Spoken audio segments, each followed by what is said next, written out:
And there it is. It is a done deal. Arsenal have officially signed Riccardo Calafiori. Why did you choose Arsenal? What made you say yes?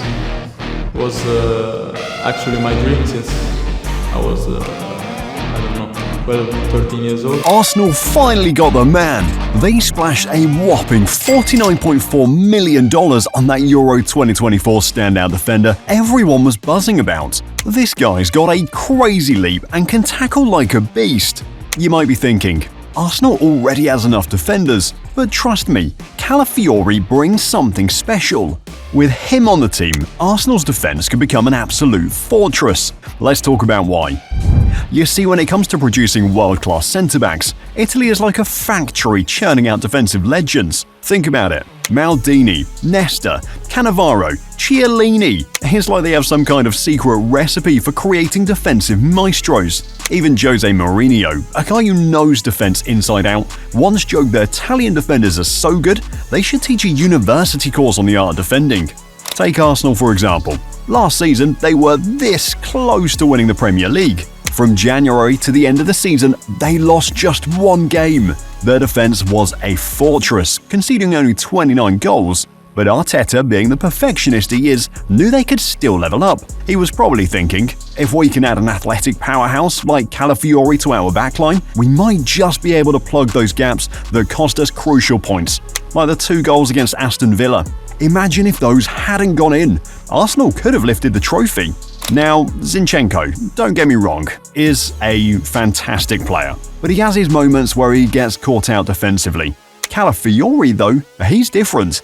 He's got that defensive instinct Zinchenko lacks, and honestly, he's a massive step up from Kiwior. This guy could be the key to making Arsenal's defense as solid as a rock. Remember the Euros? Calafiori was a sensation. People couldn't stop talking about him. And yeah, part of it was because he looks like a blend of Maldini and Nesta. Seriously, throw a black and white filter on a picture of him and you could convince anyone he played for Italy's 2002 World Cup squad. But let's not get sidetracked by the looks. His talent is the real deal. He's got pace, strength, and is comfortable with the ball at his feet. The perfect modern defender. Remember that assist he had for Italy's goal against Croatia? That was pure magic. He won the ball, dribbled past a couple of players like they weren't even there, and then picked out Zaccagni for the winning goal. It was a moment of brilliance that showed everyone exactly what Calafiori is capable of. His confidence on the ball comes from his days as a fullback, giving him that attacking edge most centre-backs don't have. He's a rare breed, defensively solid but with the flair to push forward when needed. It's no surprise then that Mikel Arteta and Arsenal, always on the lookout for versatile players, took notice. Think about the profiles of Ben White, Tomiyasu, and Kiwior. Each of them can play multiple roles across the backline. Calafiori fits right into that mold. On the left side, he's almost like a younger, more dynamic version of Ben White, with the same technical ability and reading of the game. He may not have the attacking flair of a traditional fullback, but his comfort with the ball and athleticism make him a valuable asset, especially when slotted into the centre-back role. Defenders who start out as fullbacks, like Calafiori, often develop great ball control because of the demands of the position. They might not always be the flashiest going forward, but when moved to centre-back, their ball-playing ability outshines that of traditional centre-halves. Calafiori is no exception. His pace, power, and technical skills set him apart, and his ability to whip in crosses and strike from distance is a huge plus. Just ask Manchester City, they felt it firsthand. But it wasn't just about that goal. I'll be honest, like a lot of fans, I was pretty skeptical when Arteta chose to start Calafiori in such a high-stakes match against Manchester. I mean, you're talking about one of the toughest teams in the league, and Calafiori was still relatively unproven. But wow, did he make us eat our words. Going up against Savinho, on that left flank, it felt like he might be in for a long night. Early on, it did seem like the pressure was getting to him. He got caught out of position and it allowed Haaland to score. At that point, I think most of us thought the night was going to go really bad for him. But here's the thing, instead of letting that mistake define his performance, Calafiori bounced back. He started holding his ground, almost like that early mistake flipped a switch for him. Even when Arsenal went down to 10 men, which could have been a breaking point for any player, Calafiori stood firm. He was a rock on that left side, shutting down crosses and keeping the Manchester winger quiet. Every time it seemed like they might get through, he was right there, winning those ground duels and making those perfectly timed tackles. It wasn't just about the physical side of his game either. His decision-making was spot on. He knew exactly when to step in and challenge for the ball. It was a mature performance from a player who hadn't been tested like this before. But let's not forget, that was just one match. Calafiori has been a crucial player for Arsenal this season, and here's why. I'll get into it in a sec, but first, see that subscribe button to Football Historia down below? Well, click it. Now, back to Calafiori. See, Arteta's system relies heavily on fullbacks who aren't just solid defenders but can also contribute in attack. That's because Arsenal often use inverted fullbacks, meaning Calafiori frequently moves inside, closer to the midfield, to help control possession and build up plays. Meanwhile, the wingers spread out wide, stretching the opposition defense. It's a smart tactic that gives Arsenal more options to create chances and control the tempo of the game. That said, we haven't seen Calafiori in that inverted role as much as we might have expected, mainly because Odegaard has been sidelined with an injury. Without him, Arsenal has had to tweak their formation, which has kept Calafiori more in the traditional wide fullback position. But even there, he's been nothing short of exceptional. His pace and stamina make him a constant threat down the flank, and his ability to whip in dangerous crosses has really strengthened Arsenal's attacking play. Whether he's overlapping or getting back to defend, he's shown he's got what it takes to perform in both roles. On the defensive side, Calafiori has been even more impressive. His ability to read the game, his positioning, and his timing in challenges have all been key to Arsenal's defensive solidity this season. We've seen him rise to the occasion in big games too. His performances against the likes of Manchester City and PSG were insane. Honestly, it's no wonder people have been comparing him to legendary defenders like Maldini and Nesta. He's still just 25, but you can already see the potential for him to reach those kinds of heights. Under Arteta's guidance, it feels like Calafiori is only going to get better.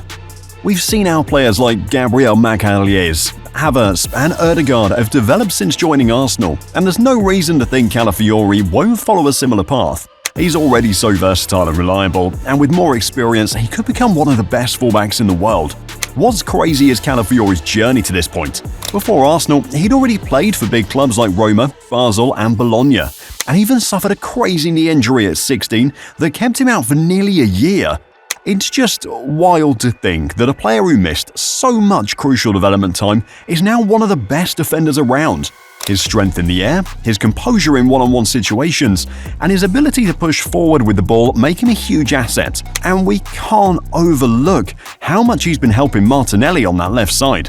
Calafiori's vision and his ability to spot and use open spaces have been huge for Arsenal. His 5 assists last season for Bologna says a lot about his attacking instincts. The way he glides up the pitch with the ball is something special. Even at Bologna, under Thiago Motta, he was rock solid defensively, despite not playing in his natural left-back position. They slotted him at centre-back, and he helped Bologna have one of the best defences in Serie A, leading them to qualify for the Champions League. But with William Saliba and Gabriel performing at such a high level, it's clear that Arteta might be sticking to the idea of using Calafiori as a left-back instead of Kiwior.